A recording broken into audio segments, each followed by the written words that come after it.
Praise the Lord. आप सबको जय मसीह की बेसिक टीचिंग, बुनियादी शिक्षाओं में आपका स्वागत है। मैं बहुत धन्यवाद करता हूँ इस चैनल के लिए जो खुदा ने हमें दिया, जिसमें हम लोगों के सवालों के जवाब और उन मुद्दों पर बात करते हैं जो बहुत बुनियादी हैं, जैसे कि प्रार्थना कैसे करें, वचन को कैसे पढ़ें, वचन न समझ में आए तो क्या करें, वचन को मनन कैसे करें, वचन को कन्फेस कैसे करें, प्रभु भोज क्या होता है, बपतिस्मा कब लेना चाहिए, किस चर्च में मैं जाऊं और पवित्र आत्मा का बपतिस्मा क्या है। ऐसे बहुत सारे वीडियोस आपको इस चैनल पे मिल जाएंगे और आप उन्हें एक एक करके देख सकते हैं। आज के वचन को शुरू करने से पहले मैं आप में से हर एक को वही बात कहना चाहता हूं जो बरसों से मैं आपको कहता आया हूं। पौलुस कहता है, वही वही बातें लिखने में मुझे तुम्हें कोई संकोच नहीं होता। मुझे लगता है रिपीटेशन बहुत अच्छी चीज है। चीजों को दोहराना, चीजों को बार बार सुनना, ये बहुत जरूरी है, क्योंकि हम बहुत सारी बातें भूल जाते हैं। मैं सबसे पहले आपको बताना चाहता हूं कि आपका परमेश्वर आपसे प्यार करता है। उसने आपको छोड़ा नहीं है। ये सारे क्वेश्चंस शैतान हम में डालता है। प्रभु तुझसे प्यार नहीं करता, उसे तुझे छोड़ दिया है। पर मैं आपको कहना चाहता हूं, बाइबल कहती है यहोवा अपनी प्रजा को कभी नहीं त्यागेगा। मैं आप में से हर एक को कहना चाहता हूं, परमेश्वर आपसे प्रेम करता है, वो आपके साथ है और उसने आपको नहीं छोड़ा है। और वह परमेश्वर जो शायद आप इन दिनों में फील कर रहे हैं, जो प्रार्थना का जवाब नहीं दे रहा, मैं आपको कहना चाहता हूं, निश्चय वो आपकी सारी प्रेयर्स का आंसर देगा, क्योंकि वो आपसे प्यार करता है। मार्था और मरियम का भाई जब लाजर बीमार पड़ा तो उन्होंने यीशु को ये नहीं कहा कि हम तुझसे प्यार करते हैं और इसलिए तू चला आ। उसने कहा, जिसे आप प्यार करते हैं वो बीमार है। हमारा प्यार बहुत थोड़ा है खुदा के सामने, वो हमसे प्यार करता है। और आज वही परमेश्वर आपसे कुछ बात करना चाहता है। बहुत सारे हमारे मसीह भाई बहन जो हैं वो इन दिनों में कंफ्यूज्ड हैं कि उन्हें पुराना नियम पढ़ना है कि नया नियम पढ़ना है, पुराना नियम फॉलो करना है या नया नियम फॉलो करना है। आज मैं इस विषय पे कुछ बात करना चाहता हूं आपसे कि क्या हमें पुराना नियम पढ़ना चाहिए कि नया नियम।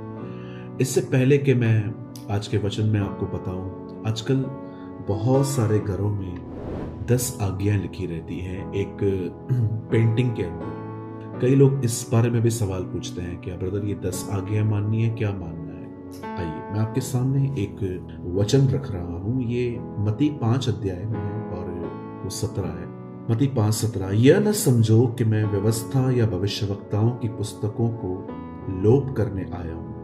लोप करने नहीं, परंतु पूरा करने आया हूं। क्योंकि मैं तुमसे सच कहता हूं कि जब तक आकाश और पृथ्वी टल न जाएं, तब तक व्यवस्था से एक मात्रा या एक बिंदु भी बिना पूरे हुए नहीं टलेगी। अब बहुत सारे लोगों का ये सवाल है कि क्या हमें पुराना नियम पढ़ना है कि नया नियम पढ़ना है, हमें पुराना नियम फॉलो करना है कि नया नियम फॉलो करना है। तो मैं आप में से हर एक को कहना चाहता हूं, पुराने नियम में बहुत सारी चीजें ऐसी हैं जो पूरी तरह से पूरी हो चुकी हैं, अब आपका उसमें कोई भी काम नहीं है। जैसे कि लेवी व्यवस्था, आप सभी जानते हैं लेवी व्यवस्था की पुस्तक में बहुत सारे बलिदान हैं। There is so many kind of sacrifices in Old Testament. होम बलि, मेल बलि, धन्यवाद बलि, अन्न बलि। जब इजरायली पर्वों के दिन पर, अलग अलग दिनों पर जब परमेश्वर के सामने बलिदान करते थे, उस पे कुछ बलिदान पाप के जगह पे ऑफर दिए जाते थे। नए नियम में हम पढ़ते हैं कि यीशु मसीह ने वो सारी व्यवस्थाएं पूरी की हैं, इसलिए अब वो आपके लिए नहीं है। आप नॉलेज के तौर पे पढ़ सकते हो बिल्कुल, लेकिन अब वो आपके लिए नहीं है। सेकेंड थिंग, बहुत सारे लोग कहते हैं ब्रदर अब पुराना नियम फिर हम क्या करें। आप बड़े ध्यान से सुनिए, आपको पुराना नियम बिल्कुल बेशक पढ़ना चाहिए। बहुत सारी चीजें उसमें ऐसी हैं जो आज भी हमें पढ़नी चाहिए और उसमें से हमें लर्न करना चाहिए, जैसे कि अब्राहम की कमजोरियां, अब्राहम की अच्छी बातें आप उसके कैरेक्टर में से सीख सकते हो। वो विश्वास के पिता हैं। क्योंकि बहुत सारे लोग सोचते हैं पुराना नियम अब कुछ मायने ही नहीं रखता, अब नया नियम ही सब कुछ है। जी नहीं, आप गलत कर रहे हैं। मैं आपको कहना चाहता हूं, अब्राहम का नाम नए नियम में आया, लेकिन आप अब्राहम के बारे में पढ़ कहां सकते हैं? पुराने नियम में। तो आप ये नहीं कह सकते कि पुराना नियम किसी भी काम का नहीं है। जी नहीं, हमें नया नियम जितना हम महत्व देते हैं, हमें पुराने नियम को भी उतना ही महत्व देना है। लेकिन हमें ये बात समझनी पड़ेगी कौन सी चीजें मेरे लिए हैं, कौन सी चीजें मेरे लिए नहीं है। अभी एक और चीज मैं आपको क्लियर कर देता हूं। आप पुराने नियम को बेशक पढ़िए, वहां से सीखिए, लर्न करिए, लेकिन याद रखिए आपको नया नियम अधिक फॉलो करना है, क्योंकि नया नियम यीशु लेकर आया जो पुराने नियम के ऊपर एक प्रकाशन था। मैं आपको क्लियर करता हूं। जैसे कि लिखा है कि पुराने नियम में कि हत्या मत करना, ये पुराने नियम का है कि आपको किसी का मर्डर करने की कोई भी परमेश्वर ने कभी आपको राइट्स नहीं दिए हैं आप किसी का मर्डर करें, कभी भी नहीं।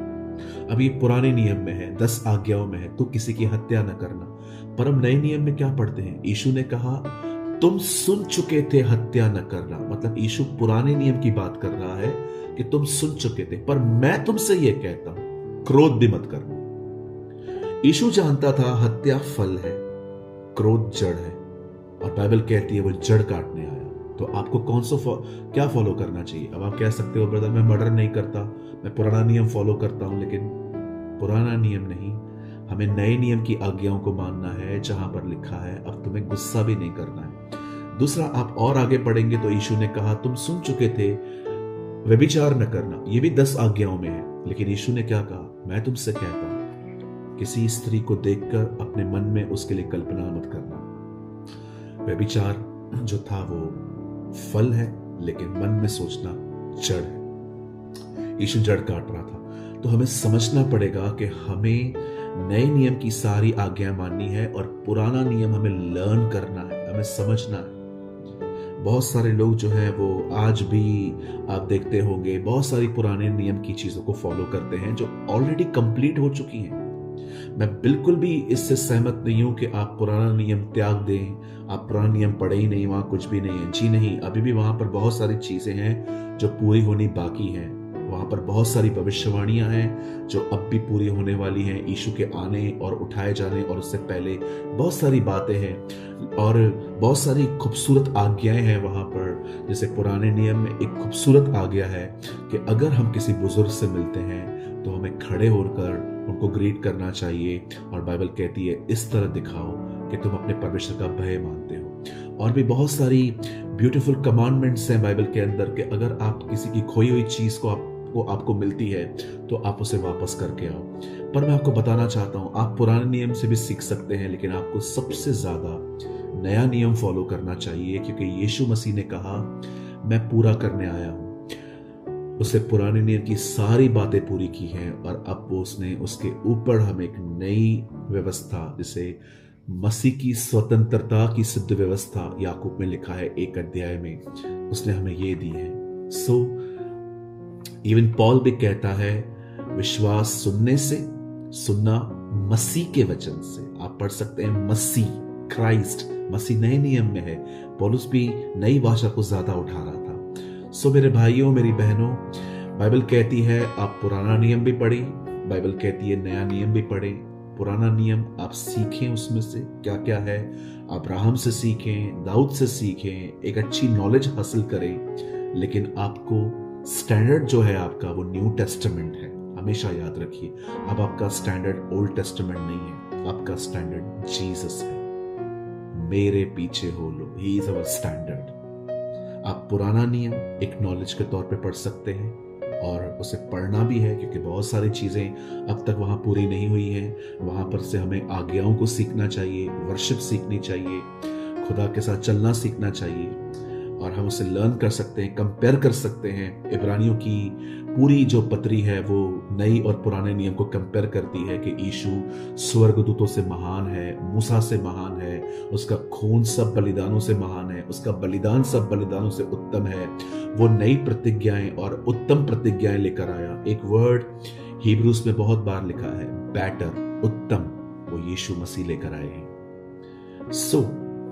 मैं क्या कहने की कोशिश कर रहा हूं, मैं बिलीव करता हूं कि आप समझ चुके होंगे। आप पुराना नियम पढ़िए, बेशक पढ़िए, हर साल पढ़िए, हर साल से कंप्लीट करिए, लेकिन आप याद रखिए आपका स्टैंडर्ड न्यू टेस्टामेंट है। आपको नए नियम की सारी आज्ञाओं को माननी है। पुराने नियम में भी जो आज्ञाएं हैं आप पढ़ सकते हैं, मान सकते हैं, लेकिन आपका स्टैंडर्ड जो है वो न्यू टेस्टामेंट है, जीसस है, यीशु मसीह है। और दूसरी चीज, बहुत सारे लोग जब आपको कहें कि अब पुराना नियम तो है ही नहीं, वो आपके लिए कुछ भी नहीं है, please don't listen to them. आपको उनको सुनने की कोई जरूरत नहीं है, क्योंकि बहुत बार बाइबल में लिखा है, पवित्र शास्त्र यूं कहता है। पवित्र शास्त्र मतलब पुराना नियम। पौलुस जब भी कहता है पवित्र शास्त्र तो पुराने नियम का हवाला देता है, क्योंकि उन दिनों में नया नियम था ही नहीं। वो पुराने नियम में जैसे कि लिखा है कोई धर्मी नहीं है, ये कहां लिखा है? पुराने में लिखा है। तो हम पुराने नियम को एबॉलिश नहीं कर सकते, हम उसे निकाल नहीं सकते पूरी तरह से, जी नहीं। परमेश्वर ने पूरी किताब हमारे लिए रखी है। So don't disrespect old testament, वो भी हमारे लिए है, लेकिन उसमें से हमें लर्न करना है, सीखना है। और कुछ चीजें जो हमारे लिए नहीं है आप पढ़ सकते हो, लेकिन डोंट फॉलो। जैसे कि सारे सैक्रिफाइसेस पूरे हो चुके हैं, सारे बलिदान खत्म हो चुके हैं, यीशु हमारा कफारा ठहरा, फिदिया ठहरा, यीशु मसीह हमारे लिए बलिदान हुआ है, और अब हमें उसे फॉलो करना है।